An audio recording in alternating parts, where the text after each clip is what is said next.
representative, the Congolese representative, signing this peace deal in the Oval Office. So quite a major diplomatic moment there that we all witnessed and watched. And then, of course, as he usually does, he took questions about a lot of different topics, including what he thought there of Federal Reserve Chairman Jerome Powell and some of his statements kind of going after Powell for not lowering interest rates fast enough. You have heard him speak on that subject a lot. Also, this announcement he made earlier today on Truth Social, for now, cutting off all trade negotiations with Canada. I want to put up that there.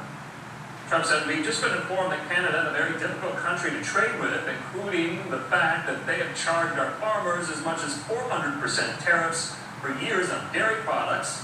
Has just announced that they are putting a digital services tax on our American technology companies, which is a direct and blatant attack on our country. He said they're obviously copying the European Union, which has done the same thing and is currently under discussion with us. Also, based on this egregious tax, we are hereby terminating all discussions on trade with Canada, effective immediately.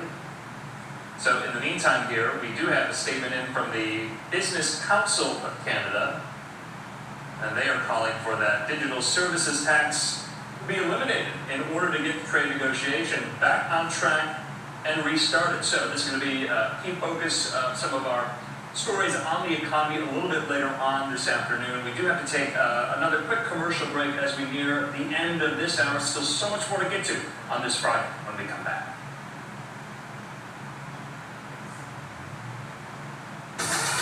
Warning, C4 is made for athletes. One sip of performance energy may rapidly affect your mindset.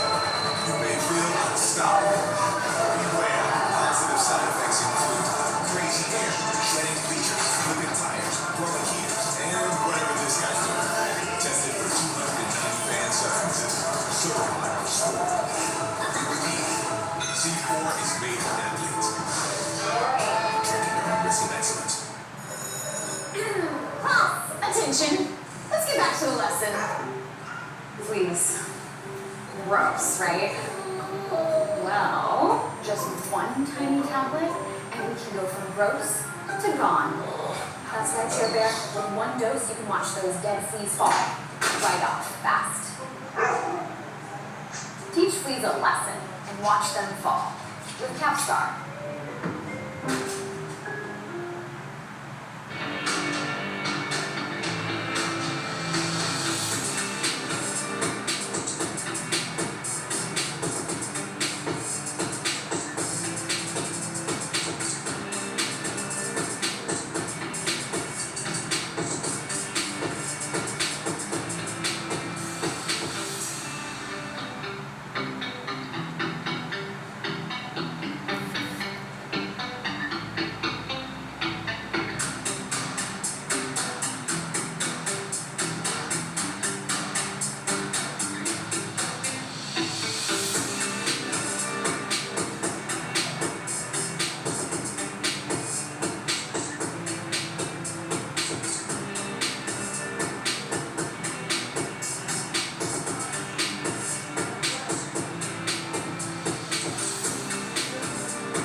To live now from Fox. I'm Andrew Pratt as we approach the top of the new hour. Thanks for being with us here on your Friday afternoon. Want to just focus our efforts briefly on Capitol Hill. The July 4th deadline to pass the big beautiful bill is very quickly approaching. Senate Republicans today appear to push President Trump's big bill back on track after a flurry of last-minute revisions, including deep cuts to food stamps, but there's still a long way to go ahead of expected weekend votes. Trump himself gave Congress some breathing room as senators race to meet his 4th of July deadline. The president said today at the White House in an earlier statement, quote, "It's not the end all." So some wiggle room there. Let's talk about it. Let's bring into the conversation our friend there at the National Journal, Capitol Hill reporter Savannah Berman. She joins me.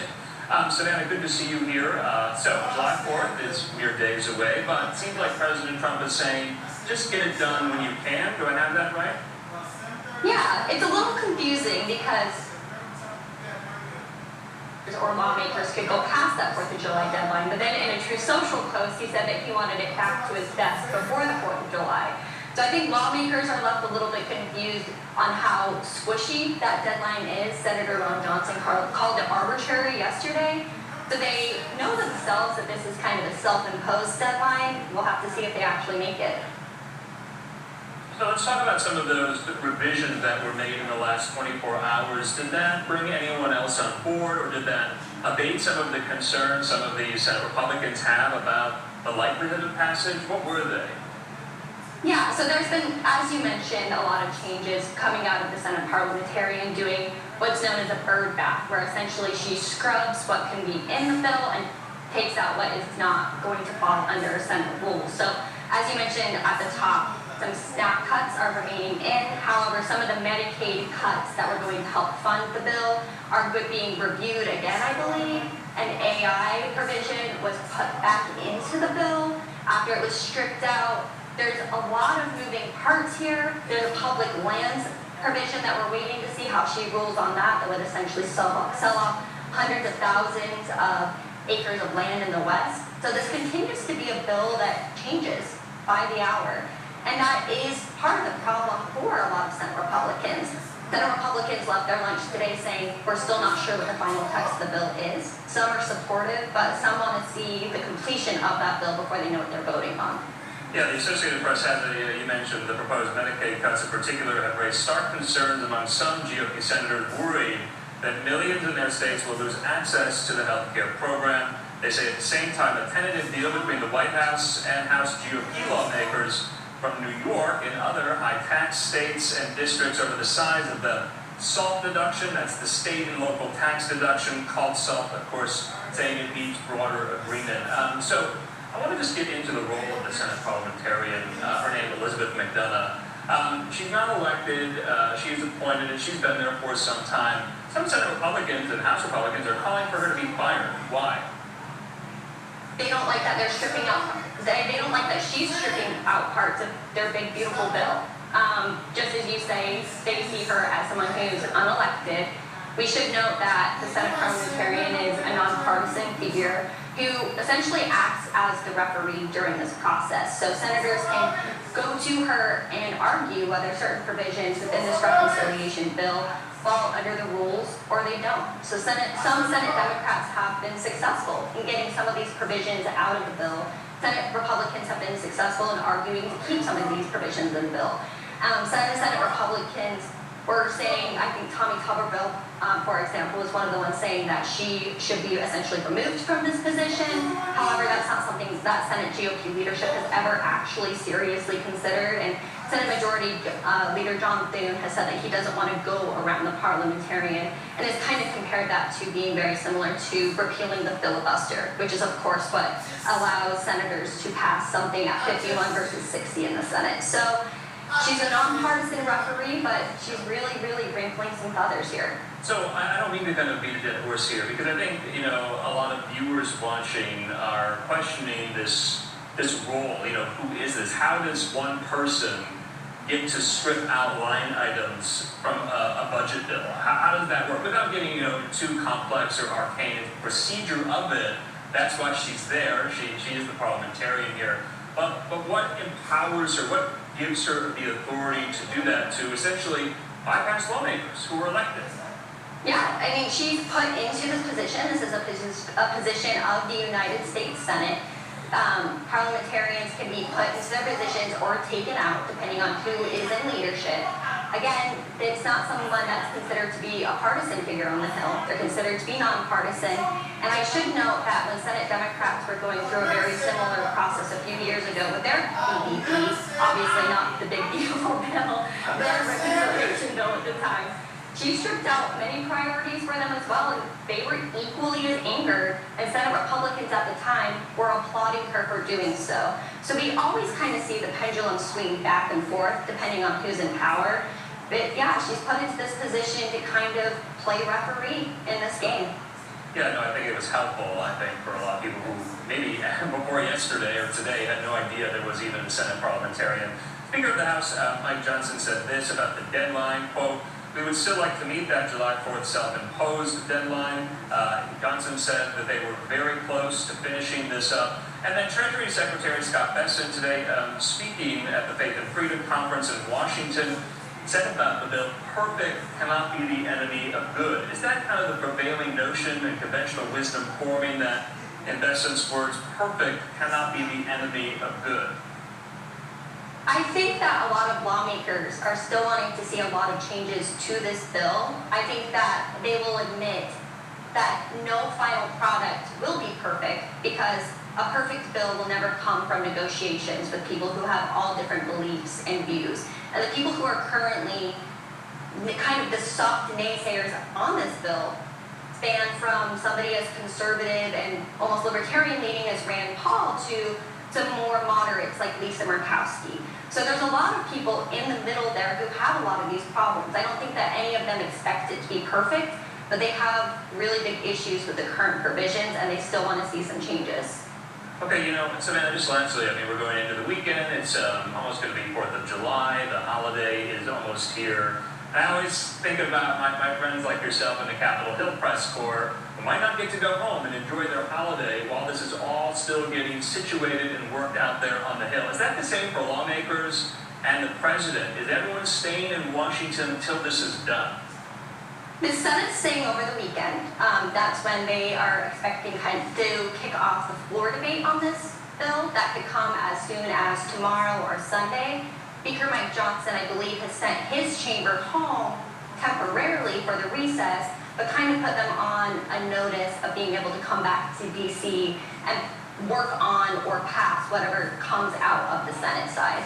So lawmakers on the lower chamber are back home, but the Senate over this weekend will be up on Capitol Hill with me working on their big, beautiful bill. All right, Savannah Berman there with the National Journal. Savannah, good to see you. Have a good weekend. Talk soon. Thank you. You too.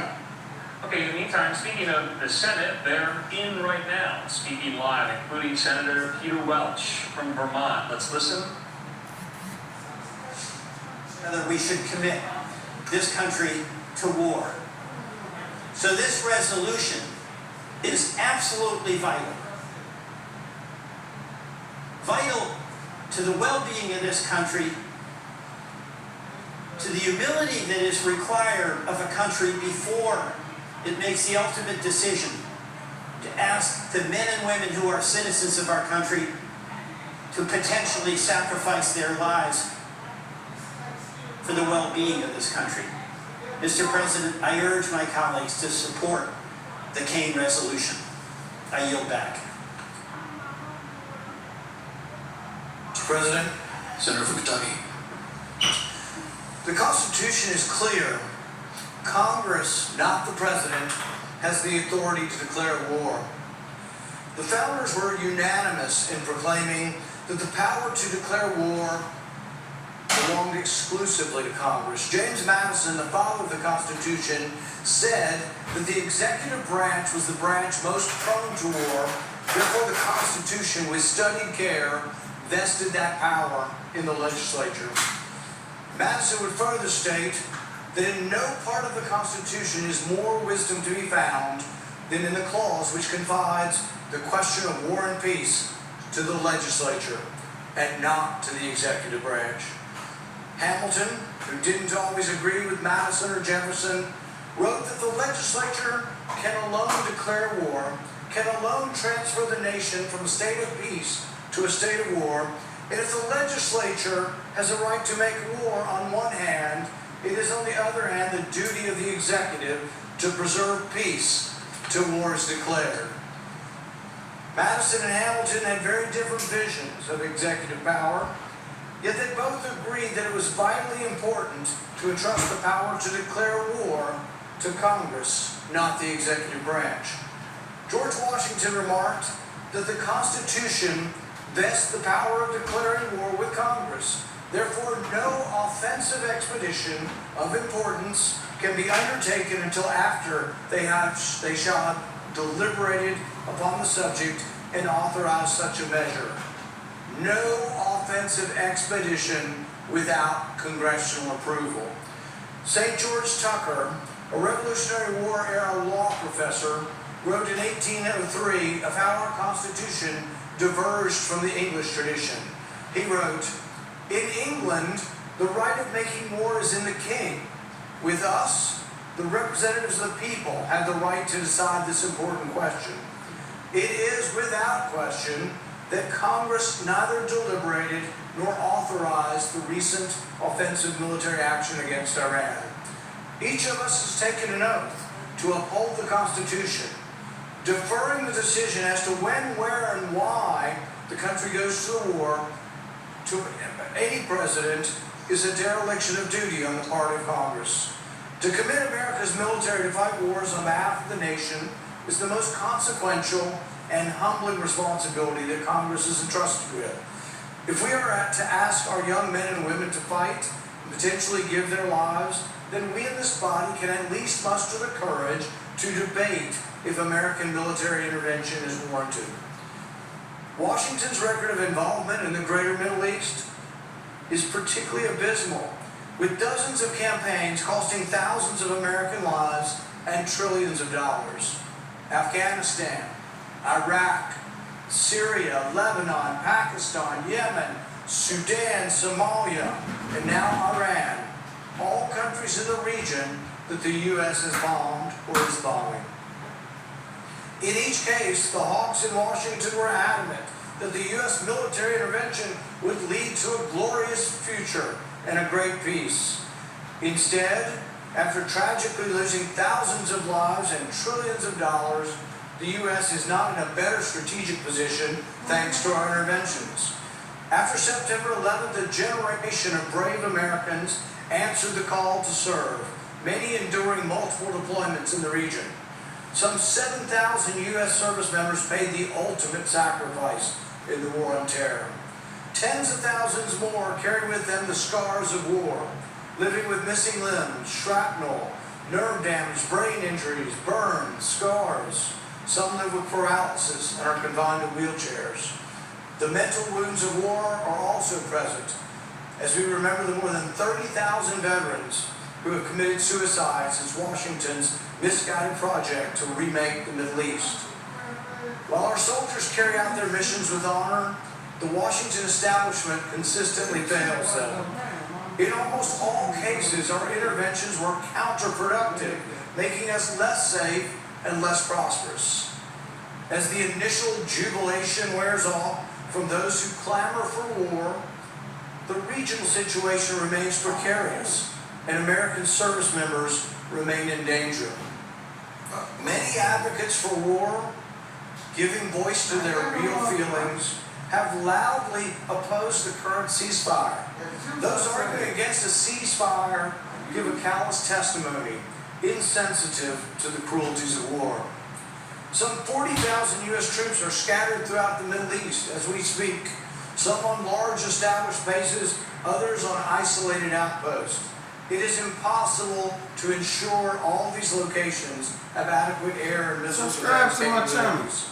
Our troop presence in the region is therefore a significant liability. Oh yeah, I know that friends. Proxies and Y'all seen how ready subscribe to the channel. All I try to do is keep it real. This ain't no fake news. The Foreign Policy Establishment seems content to allow our service members to serve as sitting ducks. Should American soldiers get wounded or, God forbid, killed in a retaliatory strike, the calls for war emanating from Washington will surely be deafening. History is replete with examples of leaders who, in their hubris, thought they could shape the fate of nations, but were subsequently proven wrong as events ended up controlling them. Our own country sadly experienced this during Vietnam. Can y'all please leave me some comments? Please tell me how y'all feel about all of this. Please subscribe to the channel. The War Powers Resolution. I want to know what y'all feel about this. Congress that's intended really to me. ensure a president would never again unilaterally plunge the American people into war without the people's representatives in Congress debating the issue. We owe to all Americans who have worn the uniform to honor that humbling responsibility. Moreover, despite the tactical success of our strikes, they may end up proving to be a strategic failure.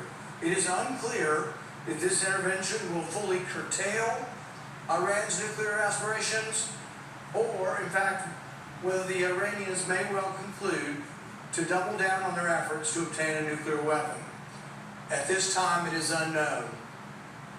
The lesson Tehran and other unsavory regimes around the world may learn is that the only way to deter a strike is to maintain a nuclear deterrent.